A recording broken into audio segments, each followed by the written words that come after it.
Hi students, and welcome to today's live IELTS class. My name is Adrian and I'm streaming to you from beautiful Victoria here on the Pacific West Coast of Canada. I hope everybody is having a superb start to their weekend. I hope you're all healthy, staying strong, staying productive, and most importantly, I hope you're all being happy.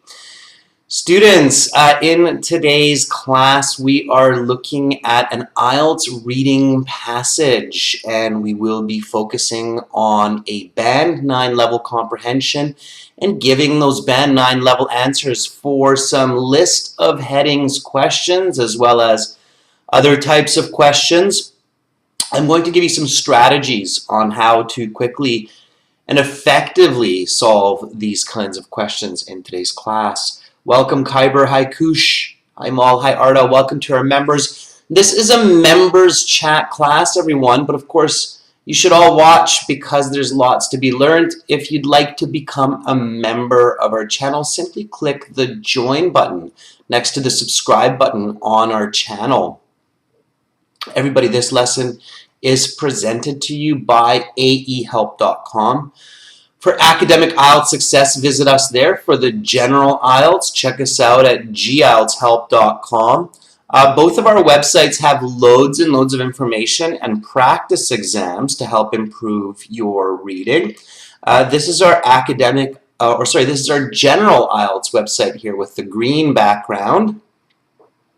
And as you can see, we are an official British Council IELTS Test Registration Center and certified agents. And you can click this big red button that's just above my head here to join our premium package. It's a one-time payment. For lifetime access, our academic looks like this. Again, click that big red button to join that premium package. When you join, you have this My Student account. And in your My Student account, you will have computer-based practice exams. You will have a full online course, lesson videos, audio CDs. In fact, we're going to use our audio CDs today for this reading a little bit as well. So lots and lots of materials here. You can see these menus pop down and such. All right. If anybody has any questions, you can always just send me an email to adrian@aehelp.com. And by the way, students, that code that I gave you this week, R4TYJ, you can still use that on our websites for the next few days to get this 20% discount. All right, everyone. So after this class, we have a speaking part 3 class that will be for everybody, where everybody can join. I'm going to do some voice calls in that class as well. And then from the 12th to the 14th, so Sunday, Monday, Tuesday, there's no class. That's kind of our usual schedule, no live class. But there's a chance that we will be releasing some HD videos. So always check the channel. Definitely subscribe to our channel. Follow our schedule. You can see it on our posts and you can see it on Instagram. Next week, starting from Wednesday the 15th, we're going to have lots and lots of classes all the way to the 18th with lots of speaking. So lots to do. All right, everybody. So I see we've got a good number of students in the class now. We've got Harwinder, we've got Rashika. That's fantastic. So let's take a look at today's reading. Here we go, everyone. Welcome, Rashid. Hi, Hashina. I see some students are watching us in the General English Help channel. This is an academic reading, everybody, but keep in mind, if you're a General IELTS student, then in the General IELTS, Section 3, which is one passage of the General IELTS, it's very, very similar to the academic. So if you're studying for the General IELTS, it's still quite useful to do an academic IELTS reading passage every now and again. If you can do well on the academic reading passages, you'll definitely do a good job with the general module. So, all right. So we have our list of headings here. Before we read our list of headings, our first step should always be to read the actual title of the passage.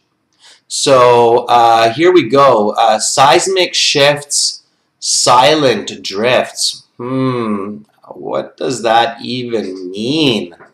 Well, if you don't know what the title means, and that happens sometimes, so sometimes students say, what happens, like, what do I do if I read the title and I don't know what that means? What should you do, students? So Khyber, Kushar, Winder, what do you think? Rashika, Jyoti, Hasna, what do you think? What should you do if you're not absolutely clear on the meaning of the title? And hopefully you're thinking, sometimes students say, well, read the first sentence, and that may or may not be helpful. That would not be my next step anyway, okay? So Mal says, keep reading. No, I don't recommend continuing to read, because sometimes the introduction isn't really clear until you get well into it or into the end. So it can still be confusing. So instead of continuing to read, Mal, when you look at the title and you're not sure what it means, then yeah, so Kush Kathari has the right answer. Kush says, read the questions or look at the questions. Yeah, the questions will definitely give you a better idea of the passage, especially the list of headings, because the list of headings basically means that it's little mini titles, so paragraph titles, okay? That's what you're looking for there. And that will definitely give you a bit of a better idea of what you're reading. So if you don't understand the title, when you have list of headings, the list of headings can help you, okay? So go to the list of headings. And then with the list of headings, your first step should always be to paraphrase the question. So list of headings, step one is paraphrase the choices, okay? Because that is what the author will be doing. Okay, so you're not likely going to see the exact same words in a paragraph, so you have to be really careful.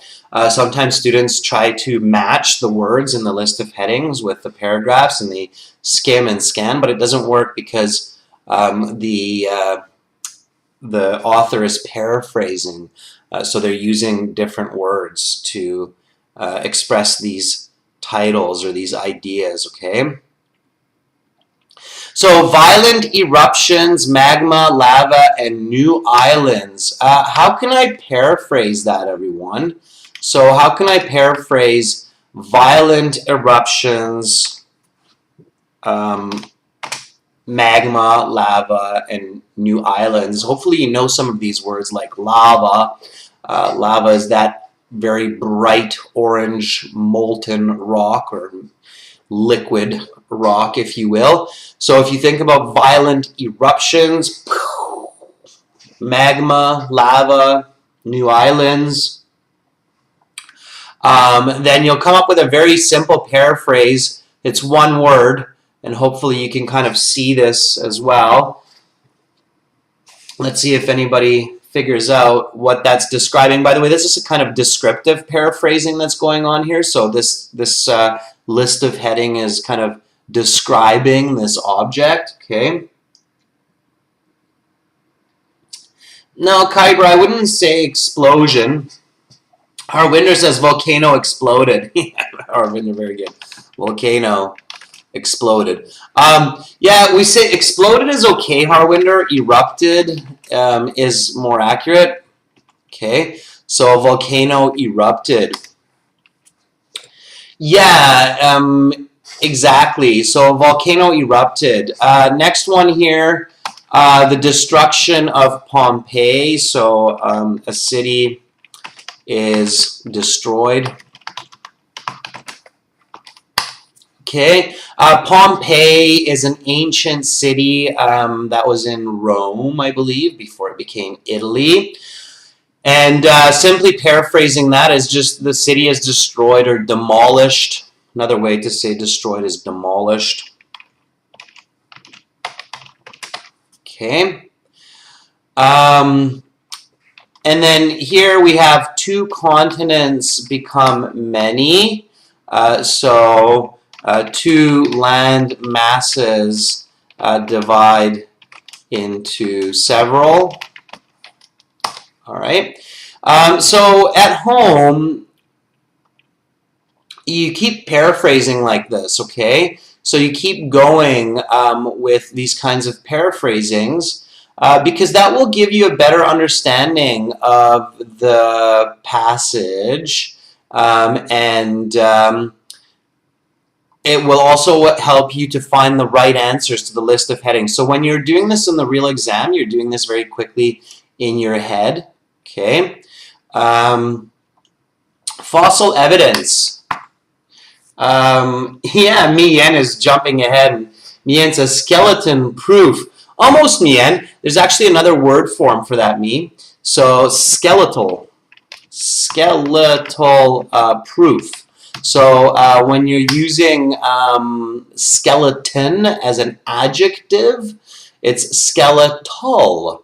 Okay, so skeleton is the noun me, and skeletal is the proof. Skeletal, of course, are the bones that make up the organism. Okay.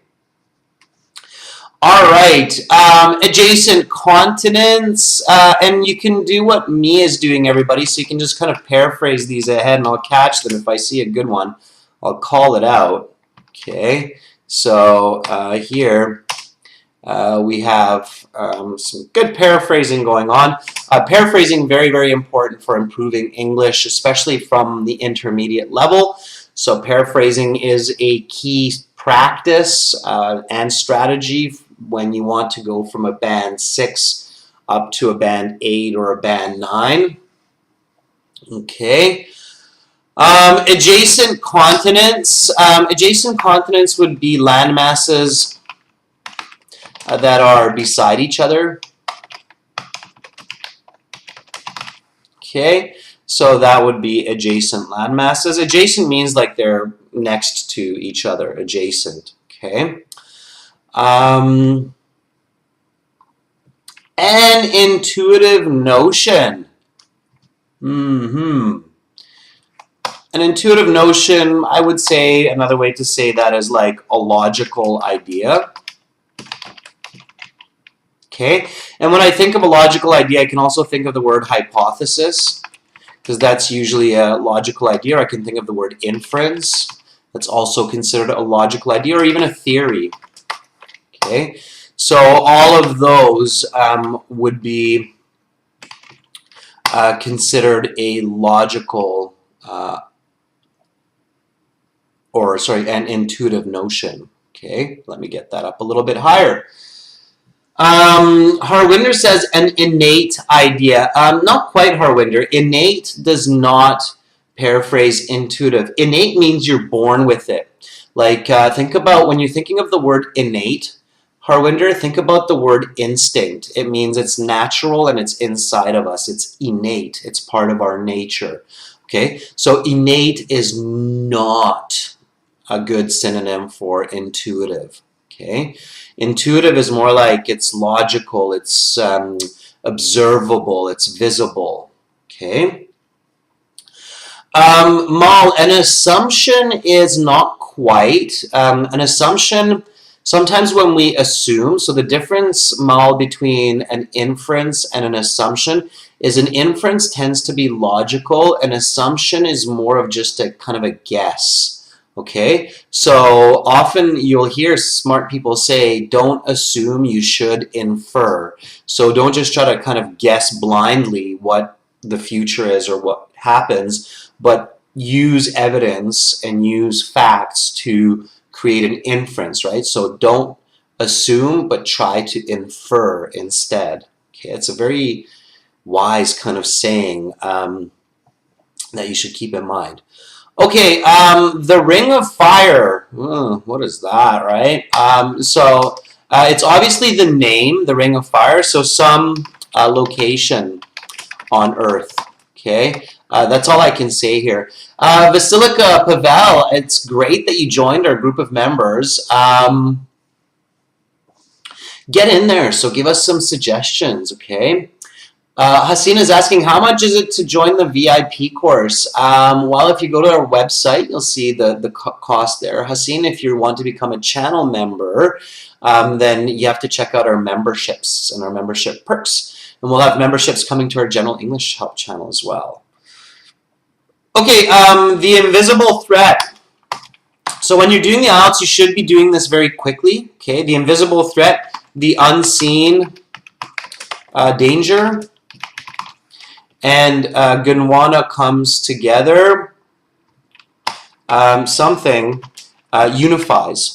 Okay, so of course, if I haven't read the passage, I might not know what Gondwana is. Okay, so let me just make sure everybody's clear on what the paraphrasing is here. Once you do this, students, like some of you are probably thinking, Adrian, I'll never finish my reading in 20 minutes if I'm doing this. It's not true.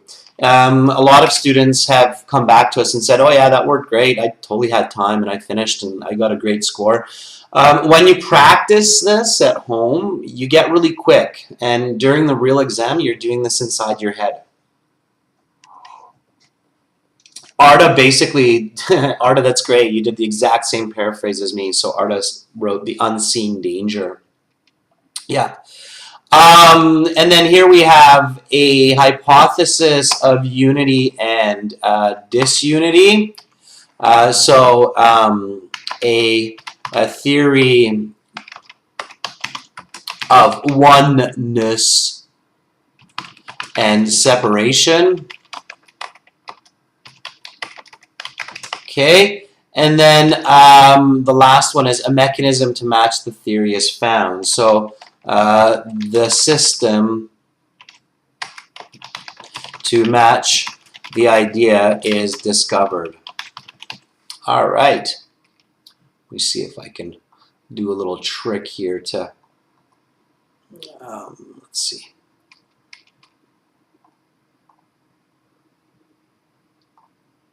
Yeah, here. Okay, let's try to do that, and then we should be able to, yeah, there we go. Okay, and so now we have all of these paraphrases. So we have the originals, and then we have the paraphrasing here underneath each of the original answers that we're looking for. Okay, now we should have a much better idea of what this passage is about. Okay. And when you're doing this paraphrasing practice at home, students, you're not only working towards a better score on your IELTS reading, but you're also improving your English a lot. Okay. All right. So then here we have our passage, and we have some more questions after. We have this true, false, not given. True, false, not given, we don't worry about that before we read the passage because simply we don't know what is true, what is false, what is not given. So it's confusing. And then here we have complete each sentence with the correct ending. Now, this one here, we only read these first kind of questions, the half phrases, because we know that all of this is somewhere in the passage. So we can read that. So that will help us understand what we're going to read much more. So plate tectonics results in mountains, volcanoes, and something. So plate tectonics results in mountains, volcanoes, and okay. Volcanoes result from the difference in. A tsunami can result from a slip. Okay, so notice when you have a repetitive word, like here we have the word result, okay, and then here we have the word result. and here we have the word result. What does that tell me about this passage? So students, if I see this repetitive word here, like plate tectonics result in mountains, volcanoes result from the difference, a tsunami can result from a slip. What does that tell me from this passage? Or about this passage, I should say. Okay, so pay attention to redundant words in the questions, as these help to figure out the content of the passage.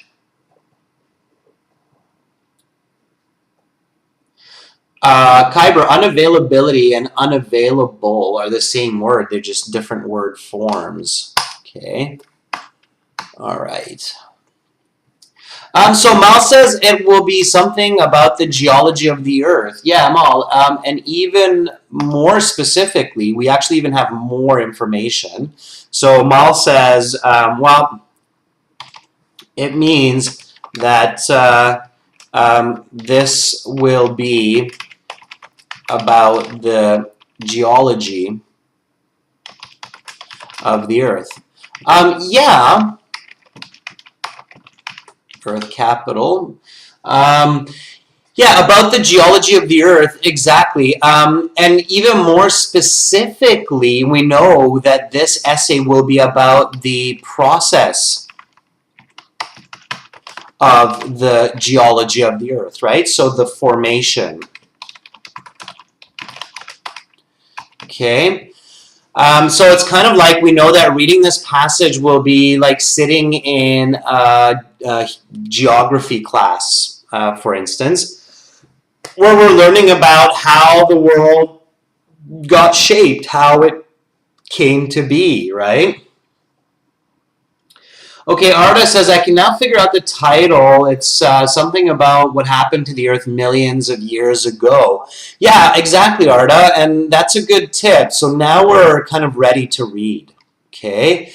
So now we have a much better idea, okay? We're reading about the Earth. So seismic shifts means something like the movement of the Earth, right? Silent drift, so movement of the Earth. I should be able to figure out that now we're reading about the movement and formation of planet Earth. Okay, so something about the movement and formation of planet Earth. And you should be able to figure that out. Now, you know, with all this explanation, it took us a good amount of time to get here, but realistically, this should only take you a couple of minutes at the start of this reading passage to get to this point. So all you do, okay, just to reiterate, is you read the title. Title's not clear, it's kind of confusing. Okay, so I read the list of headings, I paraphrase each one. I spend about a minute doing that. Then I read the other questions that are good. I don't read true, false, not given yet. So I read these ones. Then I get the idea that, okay, this is something about geography, geology, the formation of the earth. And now I can start reading. And students, for those of you who want to get a band 7, 8, 9, you have to read the passage. Okay, you can't get a band 8 with just skim reading, or 9. Even a band 7, I think it's very difficult. If you can get a band 7 with just skim reading, you can actually get a band 8 without skim reading, because you have to skim read so fast and so many times to get a band 7 that if you use that same time a little bit more smartly, then you can get a band 8 or more. Okay, so if you're like, but Adrian, I get band 7 when I'm skim reading, then I say to you, okay, well, I bet if you don't skim read, if you use other strategies, you'll actually get a band higher. Okay. All right, everyone. So we're going to read this with another British speaker here, and this is reading, everyone. So make sure to read. Okay, and if you can, read aloud. All right. So this isn't just a listening exercise, this is a reading exercise. So make sure to read and read aloud. While you're reading, visualize. So picture what you are reading, okay? So for this reading, we're going to hop back to our website here. Again, this is coming from our academic website because it is an academic reading. In the general IELTS, you won't really find this passage because this is an academic one, so it's on our academic website. And then you see this IELTS audio CDs. Let me just make this super big here. And you see up there is just the next one up. It's IELTS audio CDs, so you pop that down. And in the IELTS audio CDs, this is a reading passage 2 from our first exam, so it's going to be this one here. So we're going to read, everybody, so get ready to read and read at the speed of this reader and read aloud. Okay, so read aloud. I'm going to read aloud a little bit just so you kind of feel what I mean, and then I'll stop reading aloud, okay? So it's not super confusing with lots of sound coming. Okay, so here we go. Continental drift and plate tectonics. When looking at a map of the world, it is natural to notice that Africa and South America seem to be able to fit together, as if they are two parts of a former whole. It was this insight which led Flemish cartographer Abraham Ortelius in 1596 to put forward for the first time the idea that at one period the continents were in different places than they are today. It would take over 300 years for the theory to be fully developed, and 50 years after that for the mechanism of the phenomena to be discovered. It was not until 1915 that German geologist Alfred Wegener proposed the continental drift theory, which states that the Earth's crust is made up of many sections that float slowly over the molten mantle and core of the Earth. Wegener argued that in the past the continents were all stuck together. He called this supercontinent Pangaea, which is Greek for all Earth. Wegener hypothesized that approximately 200 million years ago, this supercontinent began to break up. Don't worry about it. And the pieces began to move away from each other. That's what we want to do, and I know you didn't see it there, and you're like, oh, Adrian, I can't see it. We see the website, Arta says. That's fine, Arta. I'm going to start it again, but and it's good because it would have been confusing anyway with me reading at the same time. So I'm going to start it again, and then this time you do this reading, okay? All right, so here we go, everyone. Now you're going to see the reading. Here we go. Continental drift and plate tectonics. When looking at a map of the world, it is natural to notice that Africa and South America seem to be able to fit together, as if they are two parts of a former whole. It was this insight which led Flemish cartographer Abraham Ortelius in 1596 to put forward for the first time the idea that at one period the continents were in different places than they are today. It would take over 300 years for the theory to be fully developed, and 50 years after that for the mechanism of the phenomena to be discovered. It was not until 1915 that German geologist Alfred Wegener proposed the continental drift theory, which states that the Earth's crust is made up of many sections that float slowly over the molten mantle and core of the Earth. Wegener argued that in the past the continents were all stuck together. He called this supercontinent Pangaea, which is Greek for all Earth. Wegener hypothesized that approximately 200 million years ago this supercontinent began to break up, and the pieces began to move away from each other. Initially, Pangaea divided into two parts, named Laurasia and Gondwana. Laurasia consisted of what is today North America, Asia and Europe, whilst Gondwana comprised modern-day South America, Africa and Australia. These supercontinents eventually split apart further, resulting in today's continental configuration. It is interesting to note that today's continental alignment is just that. Millions of years in the future, the Earth's continents will appear very different. Given enough time, it is possible that the Earth's land masses will return to a Pangaea-like unified state. The evidence for continental drift is plentiful. The most common evidence is the discovery of the same type of dinosaurs in extremely different locations. The same type of dinosaur fossil will be found in northeastern parts of South America as well as northwestern parts of Africa. The logical explanation for phenomena such as this is that at one time these parts of the world were not only connected but adjacent. The evidence for continental drift was discovered long before an explanation for it was found. It was during the 1960s that the theory of plate tectonics was developed. This new theory explained fully the nature of the Earth's crust, that it was broken up into many pieces that tended to smack into each other and pull apart from each other. In extreme cases, such as the Indian subcontinent, a plate's movement can be so severe that it causes massive mountains to be formed when the plates hit another. This is precisely what has happened over the past millions of years, when the Indian plate colliding with the Eurasian plate, in the process creating the Himalayas, which include the tallest mountain on Earth, Mount Everest. Plate tectonics are not only responsible for mountains and the movement of the continents, they are also responsible for volcanoes. Volcanoes usually result from one of the two plate configurations. They form in places where the plates are colliding, or where the plates are pulling apart. In the first case, the plates come together pushing against each other, causing friction and heat, which allows some of the crust material to melt, resulting in liquid magma.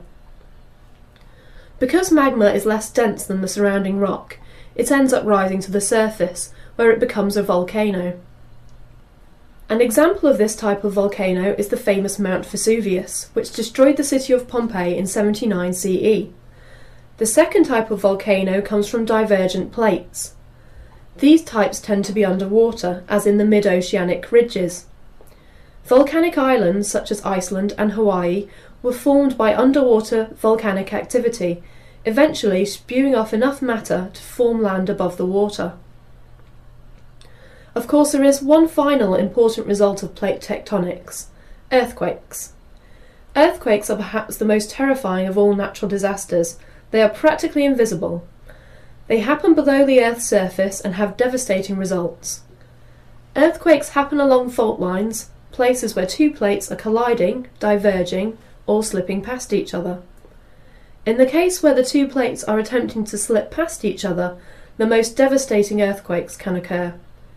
This is because friction does not allow the plates to pass each other until sufficient energy to counteract the resistance has been built up. So the two plates rub against each other for centuries or millennia until one day they finally slip. This slip is what results in a sudden catastrophic earthquake. If this slip occurs in the ocean, underneath the Earth's surface, it can cause a massive tidal wave known as a tsunami.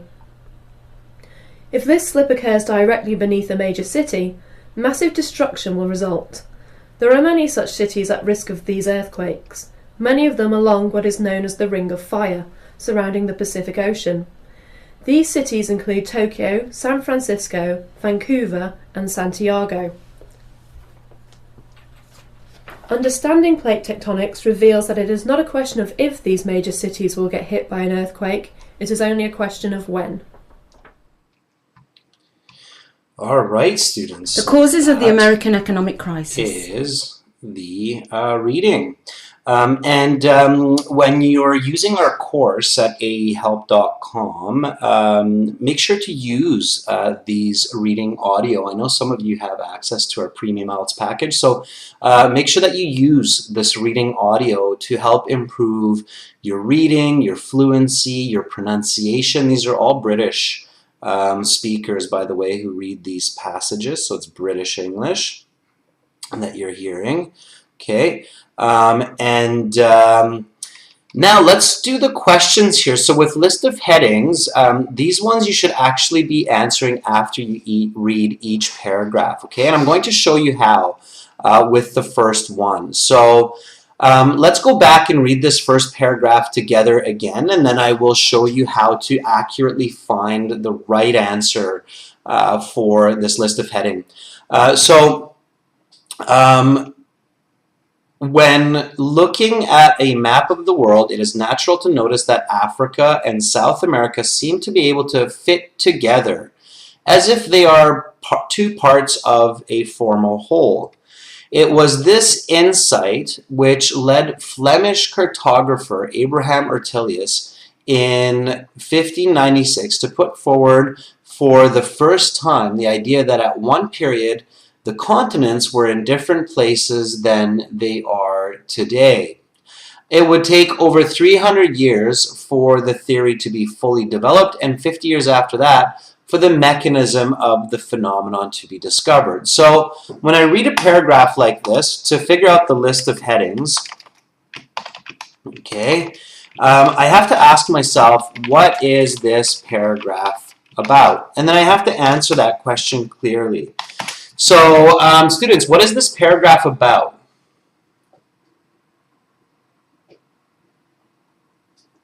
In a clear, concise sentence, what is this paragraph, this introductory paragraph about? Okay.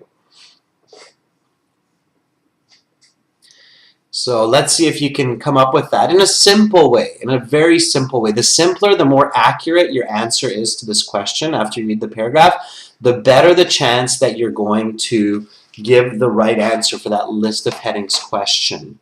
Okay, I'll give you what I think this paragraph is about. Let's see if yours matches up with mine. So,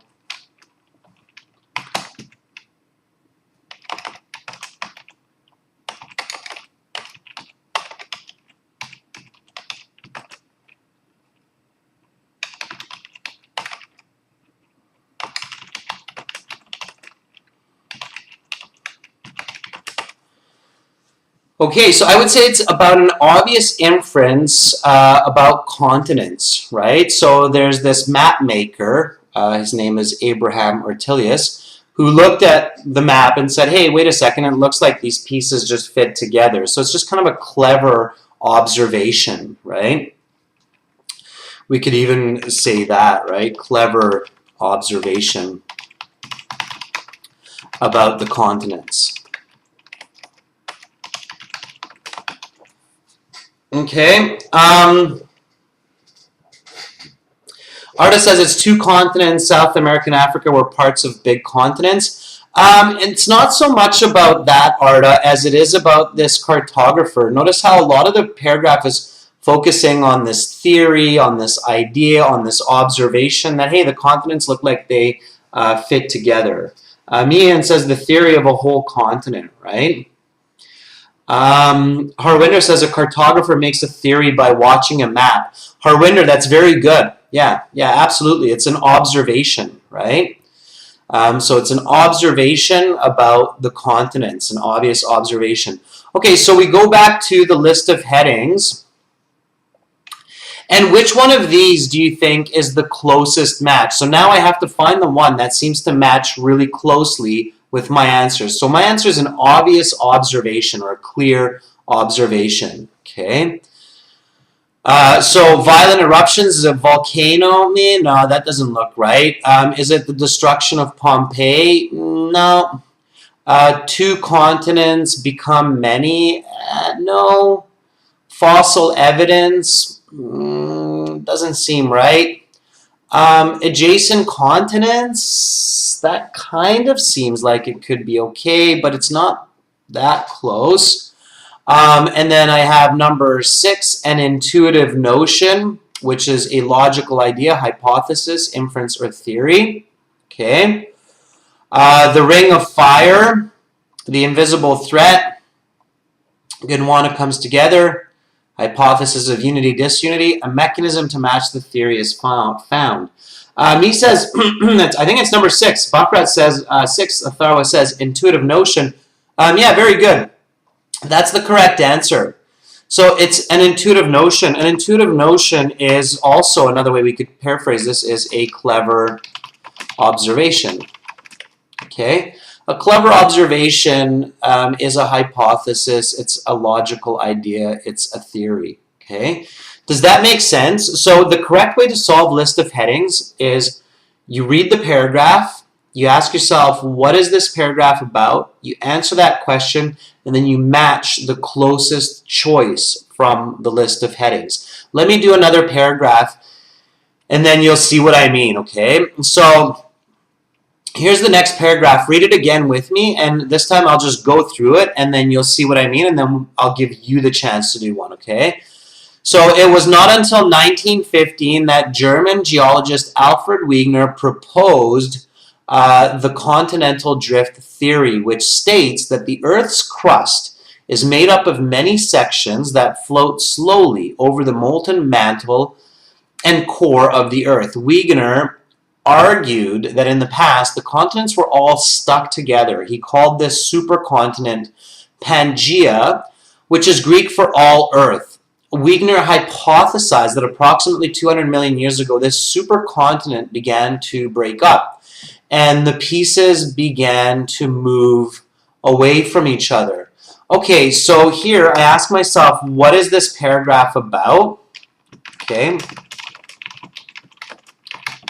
And I answer that question. So it's the process of continental drift.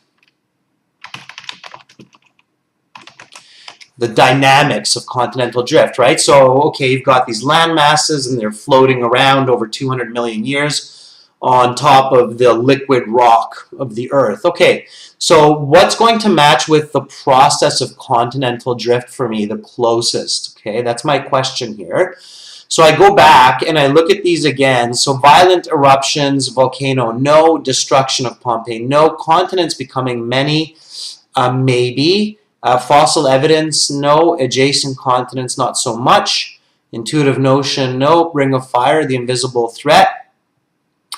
Gondwana comes together, I don't know. A hypothesis of unity and disunity. I don't know about that one.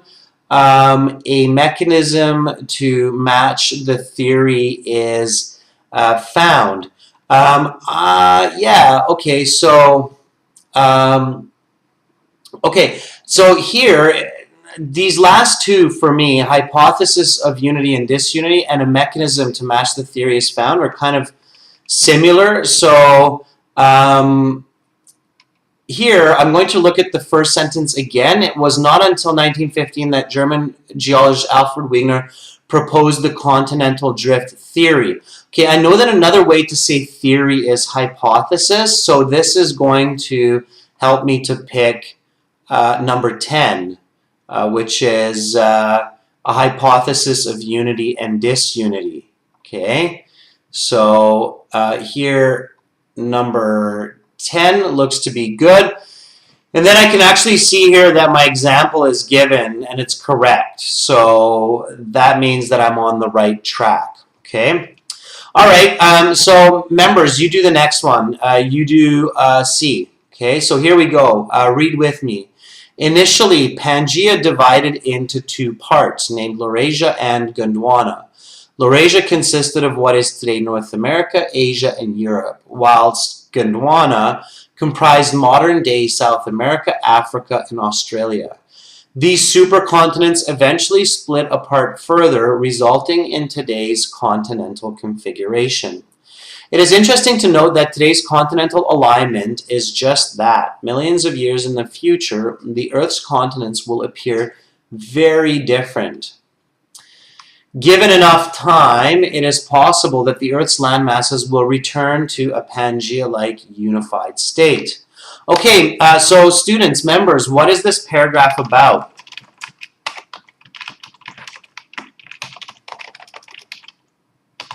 Okay, so in a simple way, answer for me this question. So this paragraph that we just read about Pangaea dividing into two parts, Laurasia, Gondwana, Laurasia dividing into North America, Asia, Europe, Gondwana becoming South America, Africa, Australia. What is it about? In your own words. So Babu says unity and disunity, but it should always be in your own words.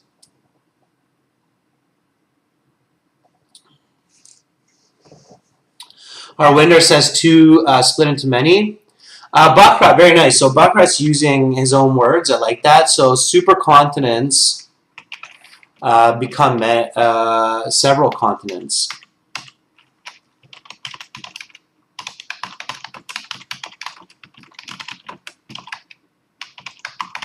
Yeah, that's a great answer. So Baccarat says it's about some supercontinents becoming lots of continents.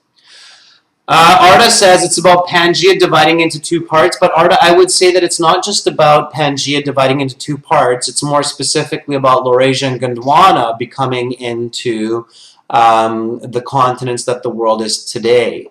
Okay, so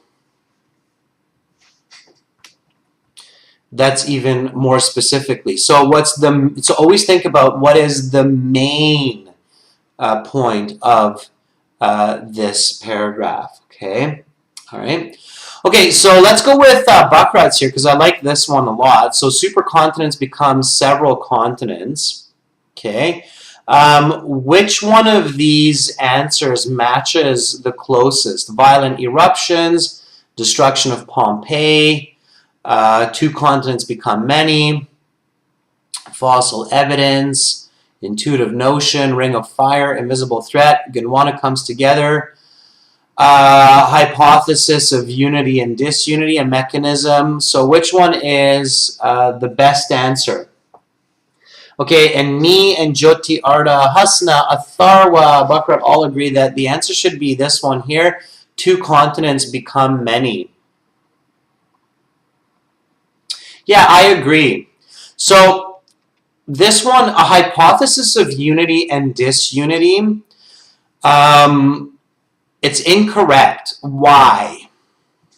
So Babu said unity and disunity, and maybe if it were just unity and disunity, it would be another good answer, but this is not the correct answer. Why?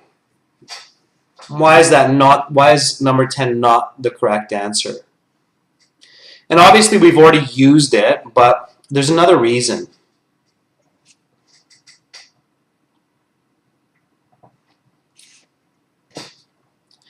No, the disunity part, Mal, is okay. So Harwinder says the disunity is not a hypothesis. Exactly, it's because of the hypothesis, right?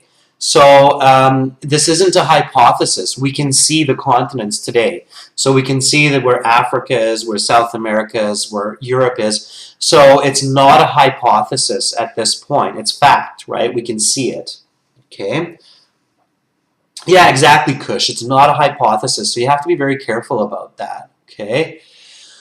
All right, students, let's do one more, members. So let's do paragraph D here, and this one should be nice and fast. So the evidence for continental drift is plentiful. The most common evidence is the discovery of the same type of dinosaurs in extremely different locations. The same type of dinosaur fossil will be found in northeastern parts of South America, as well as northwestern parts of Africa. The logical explanation for phenomena such as this is that at one time, these parts of the world were not only connected, but adjacent. So what is this paragraph D about? And of course, in the real exam, students, don't write this down, but at home, write it down, write it all down. What is this paragraph about? The answer. So again, be concise.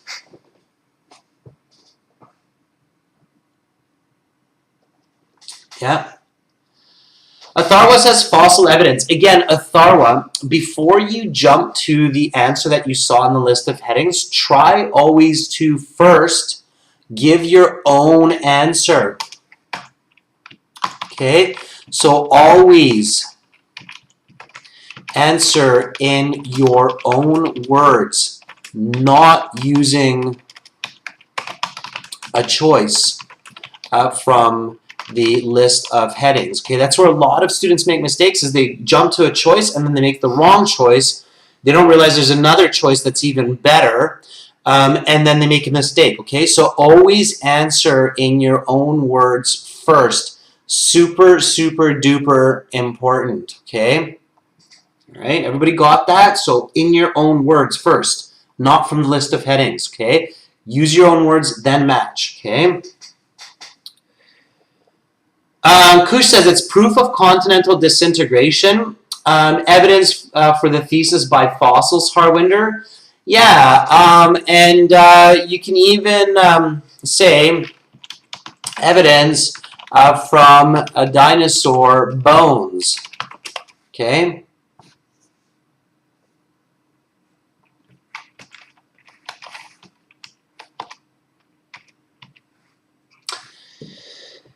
Jyoti says evidence for drift. Yeah, that's fine. And evidence from dinosaur bones for continental drift. That would be my answer for this one. Okay. All right. So which one of the list of headings is the best for this one? Okay. Atharwa says thumbs up. Good, Atharwa. Okay, so remember that when you're practicing at home, don't use the list of headings to give your answer to these questions. Always answer from your head first. Like, okay, this paragraph was something about dinosaurs being evidence for continental drift. Okay. Yeah, fossil evidence. Okay, that's the correct answer. Absolutely, right? So it's skeletal proof. Mian says a type of dinosaur fossil is found on 2 continents. Yeah, Mian, I'm surprised that you didn't say it's proof from skeletons of dinosaurs. That would have been another good answer there. Okay, students, so I will leave the rest of the questions for you. Okay, so we've answered questions 14, 15, and 16. That was the last one. Try to answer questions 18 and the rest, okay? So here is your homework, okay? Answer questions 17, and I'll leave the true, false, not given for you this time, okay? So here's true, false, not given. And for many students, you have this in your premium IELTS package and with our tests on our website, okay? And then answer questions 24, 25, 26, okay? So all the way from questions questions 17 to, I think it was 20, was it 25, 27, I forgot. All right, 26, there we go. So question 17 to 26, email it to me, okay, to adrian@aehelp.com, okay, and I'll give you the answer key back, all right? So email me your answers, and I will email you the answer key back, and then you can check how you did, all right? Okay, everybody, so that's how you do list of headings. Keep practicing that, all right? Again, you can get all of these materials from our website. This is our Academic IELTS website here. The login page looks like this, okay?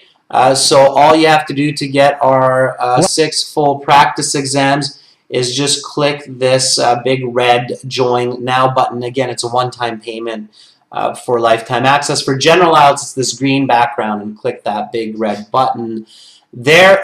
Coming up in about 30 minutes, everyone, I will host another class that will be speaking. We will do speaking part 3. That speaking part 3 class will continue from yesterday's speaking part 2 class. If you weren't there, that's okay, no worries. You can still join in and get a good lesson. So I'll be back in 30 minutes with that. All right. So have a good break, stretch your legs, grab a glass of water, hydrate, and come back in 30 minutes to join me for speaking part 3. I'm Adrian. I'm signing out from Victoria for now, but hopefully I'll see you all shortly, and the next class will be an all-chat class, so everybody will be able to join. See you soon, everyone.